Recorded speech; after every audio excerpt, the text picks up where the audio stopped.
элдердин бензинине акча кошкондон абайласак, жана бир маалда бир убакта болгон ушундай 60 тыйын телефонго кошо коем деп бир топ наразычылык болуп, бир тополоң болгондорду эсиңиздерден чыгарбасаңыздар. Мен сурайын дегеним, бензиндин кайсы айдоочуларга сиздер бензинге ошо бааны кошоюн деп атасыңар да, канча акча кошоюн деп атасыңар, ким жооп берет? Кимдер төлөйт аны? Зам министрлер. Урматтуу өкмөт, жооп бересиңерби? Бензин акыркы потребительге жалпы бензиндин баасы көбөйбөйт. Ички структурада мына мисалы азыр 5000 сом акциздик налог, акциздик салык. 5000 сом азыр өкмөт жалпы бюджет доход аркылуу катары алып атат. Ошол 5000 сомдун жарымы дорожный фондко кирет, как дорожный фонддун доходу катары. Кирип түздөн түз жол расходторуна каржыланат.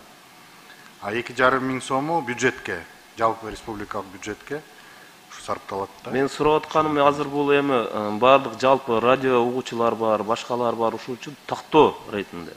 Мисалы, сиздер буну ким жүк ташуучуларбы, таксисттер төлөйбү же жалпы жарандар төлөйбү машинасы барлар? Ошону жооп берсеңиз. Так. Муну азыр акциздик салыкты бензин алып келүүчү компаниялар төлөйт.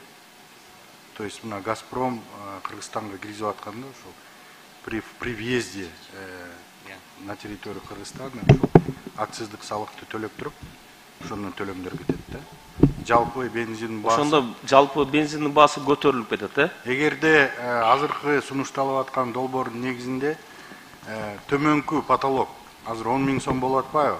Салык кодексинин негизинде азыр акциз ставкасы 92 бензинге 10.000 сом да. Бирок азыр өкмөт азыр анын ичинде 5.000 сом ставканы коюп, 5.000 сом азыр акциздик салык алып атат да. 92 бензин. Бул акчалар кайерге кетет ошондо? Бул акчалар как раз республикалык бюджетке кетип атат. Жалпы республикалык доход катары да. Эгерде азыр мыйзамдын негизинде 17.000 сомго чейин көтөрүлсө акциздик салык 2030 жылдарга чейинби, ошондо акыркы баасы бензиндин баасы ошол айырмага көбөйөт да, жана 17 сомдун алкагында да. Ошондуктан азыр мына Газпром да айтты, ким да айтты, ассоциация ошол ставканы кармап берсеңиздер 10.000 сом.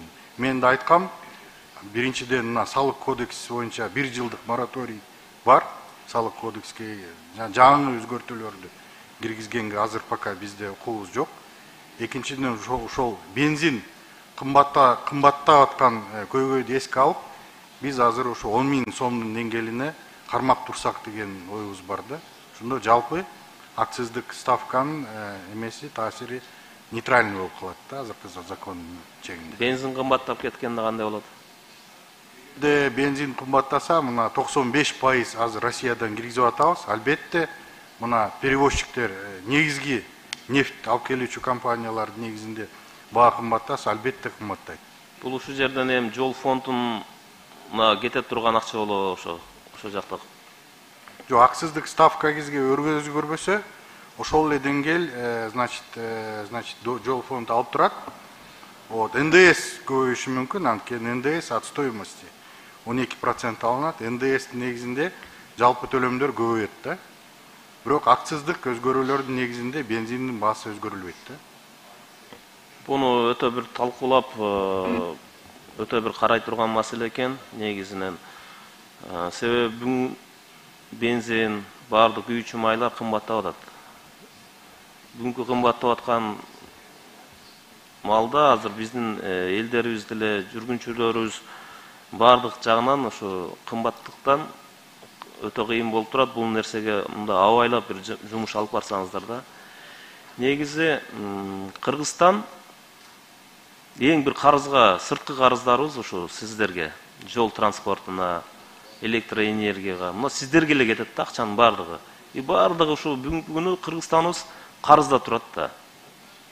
Азыр эми сиздер бул маселени чечүү үчүн ар кандай бир жолдорго барып, сырткы карызды төлөө, же болбосо жолду кароо маселесине ар кандай бир маселелерди киргизип атасыздар, бирок буну дагы биз сөзсүз түрдө комитеттен карайбыз. Мына мен айтайын дегеним, Сосновкадан, мына буга чейин айтып кетишти, биздин айдоочулар айтты, башкалар Сосновкадан, же болбосо ушу биздин границадан, Таразадан бир топ биздин жүргүнчүлөр, ошо жүк ташуучулар кыйналып келет да. Мына ушул жерде коррупция бар. Буга чейин бир топ айтканбыз, дегенбиз. Мына ушул акча төлөгөн жерде, акча бар жерде сөзсүз түрдө ушундай бир системаны коюп коррупция болуп кетет экен да. Ушуну мен бир сунуш катары да айтат элем да, Бактыбек Усанбекович. Мына мисалы Европаларда же болбосо бир мындай өнүккөн мамлекеттерде жүк ташуучу Сосновкада канча төлөйт акча машина? Тоннелден өткөн үчүнбү? Тоннелден өткөн үчүн 250 сомго чейин машинанын түрүнө жараша. 250 сом деп коелу. 250 сом болсо мисалы машиналар 45 сом да. Эгерде 250 сом болсо, мына ушул жерде сен жүгүң мынча экен, анча экен деп андан да көбүрөөк алгандар дагы болгон случайлар болуп атыптыр көп. Ушуну Бактыбек Усенович,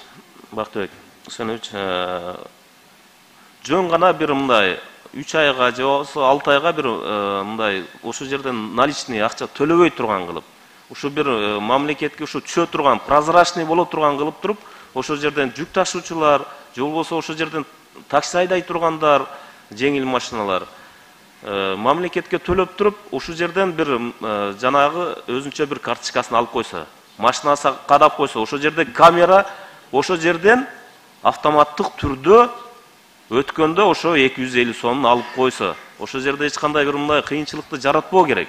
Бүгүнкү күнү мына наличный акча төлөп, мына ушул жерде бир топ коррупция бар да. Биз мына алыска барбайлы, Сосновканын өзүндө эле ушунчалык бир бул каяка кетип аткан акчалар, бул чөнтөгкө кетип аткан. Чындыгында транспорт министрлигин өзүңүздөр деле билесиздер, жалпысынан реформа керек да сиздер үчүнчү. Жалпы бир мындай чындыгында министрлер келет кетет, бирок ошол эле система калып атпайбы? Ошол система менен кайра иштеп атасыздар да. Сиздер деле мына министр, зам министр болуп келетканда бир жакшы болуп иштеп келем дейсиздер да, бирок системага ал жерге киргенден кийин буну аткара албай калып атасыздар да. Мындайча айтканда, сиздер ошол тарапка же болбосо кандай десем, бир ошол системадан чыга албай калып атасыздар да. Маселеңизге мен толук кошулам. Негизги проблема албетте биякта адам фактору болуп атат. Посттун отурган адам факторлорунун ошол коррупцияга малынып аткан факттар бар. Бул маселе боюнча бир топ сигналдар комиссияларга жеткен. Азыр өкмөт бул маселени чечүү максатында азыр чоң санариптештирүү, информационный компания, информационный система ошол посттордо жаңы система орноштуруу боюнча чоң компания баштаган атат.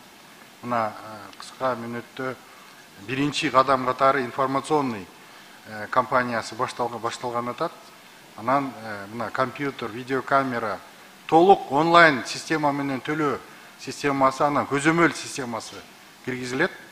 Ошол санариптештирүү маселени толук чечкен, толук кандуу орноштуруп чечкенде мен терең ишенем. Бул адам факторун кескин азайтып, ушул азыркы слушанияда буга чейин айтылып кеткен маселе көйгөйлөр толугу эмес эми көп көлөмү чечиле турган шарт түзүлөт деп биз терең ишенебиз да. Бактыбек Усенович, ушуну комитетке чакырып, мен сиздерге түшүндүрө алдымбы? Ушундай эгерде мен Бишкек Ошко каттай турган болсом, мен машинама ушу мамлекетке прозрачный ушу акча түшө тургандай кылып, мына ушул жерде мен ушундай бир карточка алам. Ошол жерде мен машинамдын лобовойунда турат. Ошо келди, ошол жерден камера автоматтык түрдө. Ошол жерде менин төлөмүм бар экен, ошол жерден төлөнүш керек да. Жүк ташыган машинадагы ким кайсы ошо жол менен жүрө турган адам ошол нерсени 3 айгабы, 6 айгабы, колунан келсе 1 жылгабы ошол жерде төлөмдү төлөп туруп, мына ошол жерден кете бере тургандай системага келишибиз керек да. Жолдун талкаланганын туура эле айтып атышат бул жерде. Буга чейин бир топ маселелерди көтөрдүк, жанагы тоннасы чоң, жана хова дейби, эмне деген машиналар, жүк ташуучу, бензин эмелер. Алар өтүп атат жолдон. Себеби 250 сом сөзсүз түрдө мамлекеттики деп төлөйт, андан сырткары 5000денби же канчадан төлөйт азыр мындай. Шапкасын берип өтүп атпайбы? Жол талкалап атпайбызбы? Бирок ошону берип өткөн акча регламентти сактайлы. Хорошо. Ошо акча ошо жолду оңдолбой сол чөңтөккө же башка жака кетип калып атат да. Менин сунушум ошондой бир комитетке алып келип, ушул маселелерди карасак, анан элдердин